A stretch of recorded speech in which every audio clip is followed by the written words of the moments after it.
बऱ्याच जणांनी दूध व्यवसाय चालू केला, बंद केला. बरेच जण म्हणतात परवडत नाही. तर वाटतंय तेवढा सोपा विषय नाही. बऱ्याच जणांचा माइंडसेट असा असतोय की जास्त गाया म्हणजे जास्त दूध, जास्त गाया करायच्या, 1-5-6 महिन्यामध्ये जास्त दूध काढायचं. तर ही कन्सेप्ट वापरू नका. कन्सेप्ट ही खूप चुकीची आहे. सुरुवातीला 3-4 गायांपासून सुरुवात करा. नंतर जे होणारे वासरं येतं, वासराचे कालवडे संगोपन चांगलं करा. ब्रिडिंगच्या सिमेन वापरा. त्याच्यानंतर ती कालवड तयार करा. म्हणजे कुठंतरी तुमच्यावर जे आर्थिक लोड असेल तर तो लोड येत नाही.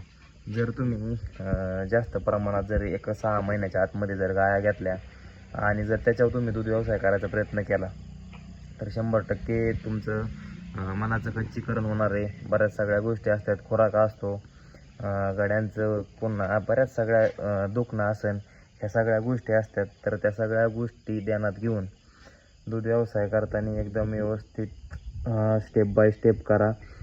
हा वर्ष किंवा 2 वर्षाचा विषय नाही. कमीत कमी याच्यामध्ये सेट व्हायला 3 ते 4 वर्ष लागतात.